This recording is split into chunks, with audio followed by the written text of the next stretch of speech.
Hey everyone, and welcome back to the channel for another video on World of Warships. And this one we're looking at the Louisiana. A really weird but a really fun tier 10 battleship for America. So let's see if she's worth it. Without further ado, let's just jump straight into the video. So survivability, 96,000 hit points, so a lot of health points. We've added that 35% torpedo reduction. Not bad at all actually, it's pretty standard. Not as good as Yamatos or Setsumas, but yeah, that's pretty standard. Or since she's a hybrid, or an aviation battleship, or hybrid battleship, or whatever the fuck you want to call her, she does get aircraft for an attack flight, so she gets BTB destroyers. They are pretty solid dive bombers in all aspects. Or in this case, they are more carpet bombers. So for it, you get an attack flight of 6. And the squadron sizes of 6, so it's pretty damn good that way. It's 2,875 hit points per plane, 142 knot speed, and a max speed of 180. So yeah, they are pretty fast actually. And the preparation time for the entire squadron is 114 seconds. So that means if you lose all 6 planes, you'll get 6 planes back in less than 2 minutes nearly, which is pretty damn crazy actually, considering aircraft carriers could maybe only get 2 or 3 planes back in that time in some cases. So detectability is 10 kilometers, and each bomb in the payload is, well, each bomber drops 2 bombs, so in total you're dropping 12 bombs with 48% chance of a fire and 42 mil of penetration, with a max damage of 7,300. Yeah, damn, that's a lot of numbers and stats, but damn it, it works. It's pretty damn effective, put it that way. Our artillery is pretty standard. It's pretty much nearly a dread copy of Iowa's, but you got 1 quad turret and 2 triples. So they essentially are typical American 403s, decent rate of fire, decent accuracy, and decent dispersion, with an alpha of 13,500 for armor piercing. Her HE is nothing really major. I think it's like 38% chance of fire, 68 mil pen, 5,700 per shell, so nothing major in regards to her HE. Her airstrike with depth charges, you get 2 attack flights, each drop 2 bombs, 4,900, 7k range, pretty standard in regards to that. Her AA defense, she does take over from Montana, which is pretty good actually, in which you get 16 times dual 20mm Collians, 16 times dual 76s, and 10 times dual 117s. So not bad at all actually. So her AA is really decent. It is one thing, I shouldn't say she copies from the Montana and Iowa, but she mirrors the AA capability of them ships, which are very capable ships when it comes to destroying planes. The continuous damage, 461, 1,764 on the damage by shell explosion, 6 kilometer range at 35% for reinforcement. Maneuverability, still pretty decent because it is Montana Iowa hull. 32.6 knots, 950 meters turning circle, and 18.6 on the rudder shift. So not bad at all actually. Detectability by sea is 16.8 kilometers.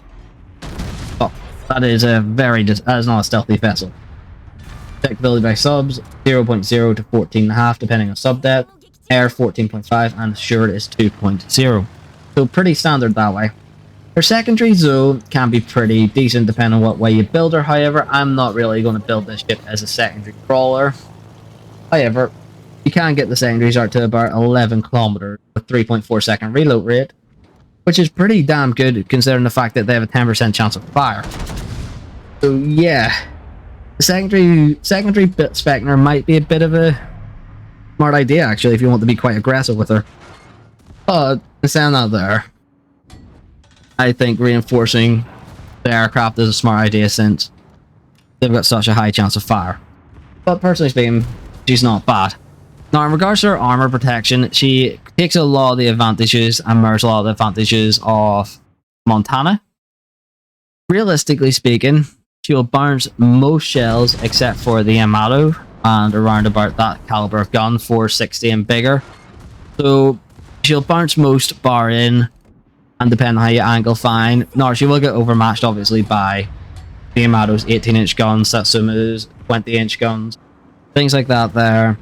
So she's not bad, but She does have a lot of flat surfaces that can cause fires very easily, such as the flight deck and the armor around the flight deck. So plenty of flat surfaces to cause fire. Now, she is not one to be used for spearheading pushes. She is more stead at medium to long range and snipe. Medium range, not a bad idea. Long range, perfect idea if you can get the accuracy dealt in with the guns. Now, personally speaking, I'm a brawler, so I don't always follow that suit. So, let's round up the pros. Accurate main battery. You can get her concealment down to 13.6 if you build her correctly. Really good tactical bombers. Ability to spot enemies with the tactical squadron, which is pretty handy. Improved agility when it's compared to the Montana if you build her correctly. And you do get access to a fighter consumable in a separate slot. Now, the 4/6 guns can't overmatch 32mm of armor, so depending what way you do it, yeah, you're going to be stuck that way.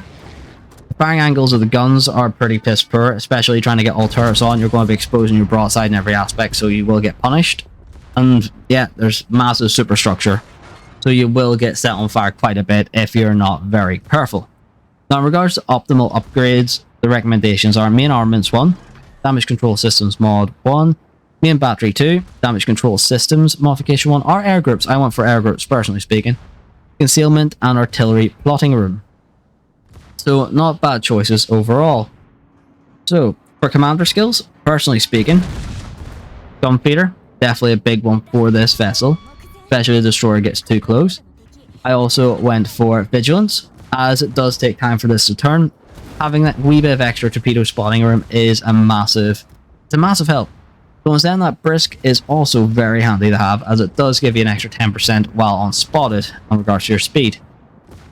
In regards to what you want to spend number 3 on, adrenaline rush is always a solid choice, or you can't go for focused fire training. Personally speaking, I prefer adrenaline rush. For number 4, you could always go for things such as concealment expert or